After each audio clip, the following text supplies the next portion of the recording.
Hello friends, in this video tutorial, let us see how to fix the number of rows per page in an SSRS report. So let us go to our SSDT. Now over here we have got the sample report. Okay, so let us see what this report does.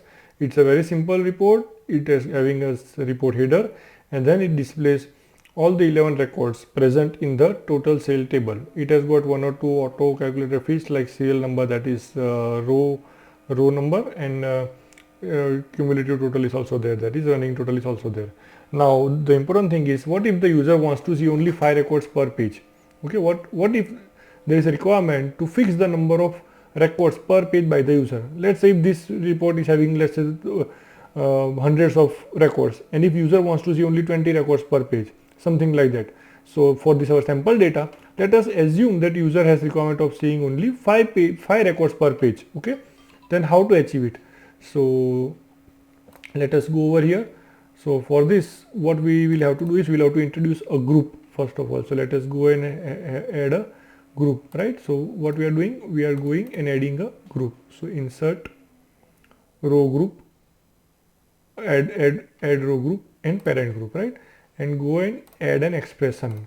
So what we need to add as expression is, let us add a ceiling function. Okay, and inside the ceiling function let us add row number. Okay, and row number of nothing, right, divided by 5.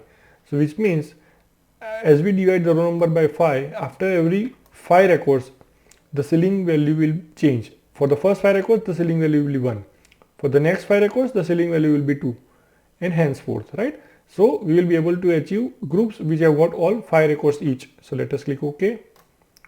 Let us click OK, and let us see whether we are able to achieve our desired result or not. Now this will give an error, right? It shows that row number cannot be used in sort expression in a group, right? So let us go to the group properties, sorting, delete. Okay, now let us save and let us run the report. So we can see that we are able to achieve groups of 5 records each. So the first 5 records are part of the first group, second 5 records are part of the second group, and the last record, 11th record, is part of the third group. So now the only task remaining is to divide the page based on the group. So let us go to group properties, let us go to page break and have page break between each instance of the group, right? So if we now see the report, we are able to see only the first 5 records on the first page, next 5 records on the second page, and the last record on the third page. So we have achieved our target of dividing the records, but now we have to correct the display part also. That is, on each page sales report title should come and the header row of the table should come on each page. So let us go to page header, let us move this right, and now let us move these tablets also, correct.